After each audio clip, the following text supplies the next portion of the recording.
नमस्कार, मी अमित काळे न्यूज डंकामध्ये आपलं मनापासून स्वागत करतो। तर आज मुद्दा आहे ईव्हीएमचा।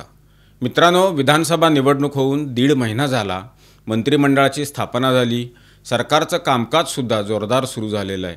विरोधी महाविकास आघाडीतल्या नेत्यांचा जो ईव्हीएमच्या संदर्भातला मुद्दा होता तो सुद्धा आता बऱ्यापैकी निवळलेला आहे, संपलेला आहे।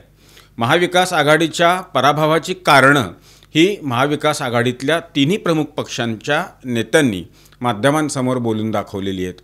एका बाजूला हे सगळं सुरू असताना माळशिरस विधानसभा मतदारसंघातले राष्ट्रवादी काँग्रेस शरदचंद्र पवार पक्षाचे आमदार उत्तम जानकर यांनी आज एक असं विधान केलं की 23 जानेवारीला ते निवडणूक आयुक्तांकडे आपल्या आमदारकीचा राजीनामा देणार आहेत।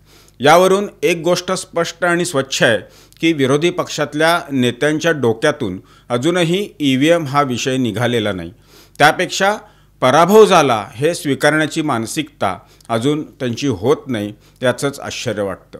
मुळात उत्तम जानकर ज्या पक्षाचे आमदार आहेत त्या पक्षाच्या वरिष्ठ नेत्यांनी सुद्धा आता मतदान यंत्र या विषयावर बोलणं सोडून दिलेलं आहे। खासदार सुप्रिया सुळे यांनी स्वतः कबूल केलं की मी 4 वेळा याच मतदान यंत्रावर निवडून आलेली खासदार आहे।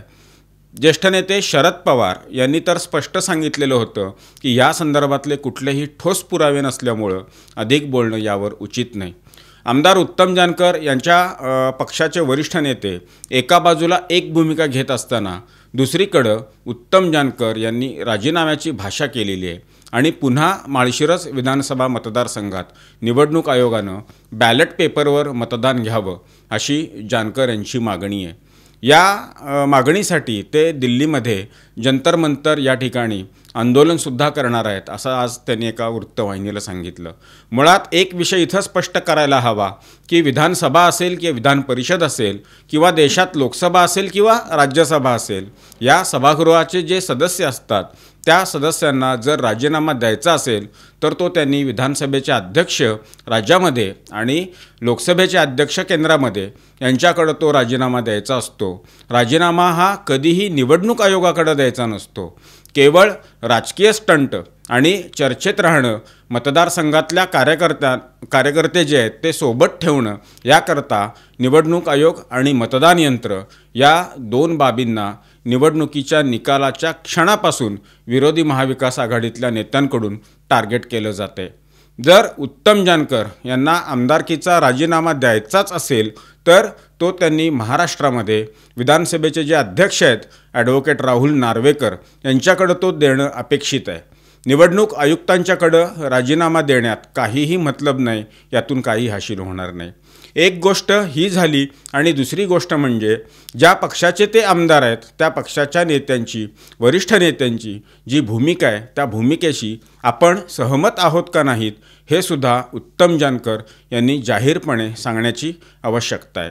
निकाल लागल्यानंतर काही दिवसातच त्यांनी माळशिरस विधानसभा मतदारसंघातल्या मरकटवाडी या गावामध्ये बॅलेट पेपरवर मतदान घेण्याचा प्रयत्न हा केलेला होता, पण तो प्रयत्न शक्य झालं नाही, ते तिथं मतदान होऊ शकलं नाही। त्यानंतर ज्येष्ठ नेते शरद पवार मरकटवाडीमध्ये गेलेले होते, भारतीय जनता पक्षाचे नेते तिथं गेले, सदाभाऊ खोत आणि गोपीचंद पडळकर, दोन्ही बाजूनी तिथं सभा झालेल्या होत्या।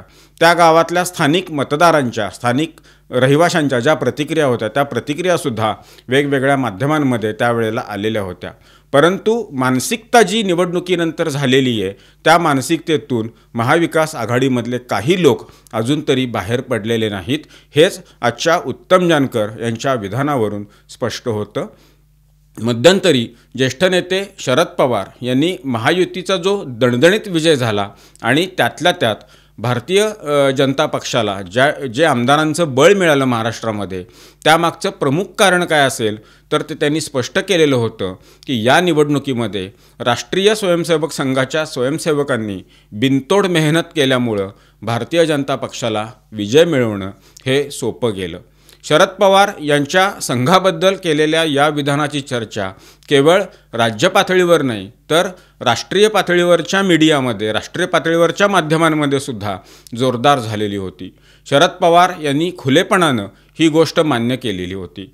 मात्र त्यांच्याच पक्षाचे जे आमदार आहेत ते त्यांची भूमिका मान्य करायला तयार नाहीत, असाच उत्तम जानकर यांच्या भूमिकेनंतरचा त्याचा अर्थ आपल्याला काढता येईल. शरद पवार यांच्या राष्ट्रवादी काँग्रेसच्या वरिष्ठ नेत्यांनी अशा आमदारांबद्दल किंवा त्यांच्या पक्षातल्या पदाधिकाऱ्यांच्याबद्दल काय भूमिका घेणार आहे, पक्षाची भूमिका काय आहे, हे सुद्धा स्पष्टपणानं माध्यमांमध्ये सांगणं गरजेचं आहे. उगाच सापसाप म्हणून जमीन थोपटण्यामध्ये काहीही अर्थ नाही. यातून समाजातील सर्वसामान्य जनतेमध्ये संभ्रम निर्माण केला जातोय, तोच त्याचा मागचा प्रयत्न आहे. मात्र या नेत्यांना ही गोष्ट अजूनही पटलेली नाही की याच सर्वसामान्य लोकांनी, मतदारांनी महायुतीला भरभरून मतदान केलेलं आहे. त्यामुळं मतदान यंत्राबद्दल होत असलेल्या आरोपावरून महाविकास आघाडीच्या नेत्यांचं हे समाजात हसं होतंय. अजूनही जर मतदान यंत्रच सदोष असेल असं म्हटलं जात असेल तर निवडणूक आयोगाच्या आयुक्तांनी काही दिवसापूर्वी दिल्ली विधानसभा निवडणुकीचा कार्यक्रम जाहीर करत असताना मतदान यंत्र आणि एकूण मतदान प्रक्रिया याबद्दल खुलासेवार जे निवेदन केलं त्याचा कसलाच प्रकाश पडलेला दिसत नाही. त्यामुळंच आज आमदार उत्तम जानकर यांनी नवा डाव टाकलेला आहे. विशेष म्हणजे हे आमदार महोदय हे राष्ट्रवादी काँग्रेस शरदचंद्र पवार पक्षाचे प्रतोद आहेत आणि ते अशा पद्धतीच्या भूमिका घेत आहेत. यावर आपलं मत काय आहे, आपलं प्रतिक्रिया काय आहेत त्या आमच्या कमेंट बॉक्समध्ये नोंदवून जरूर कळवा.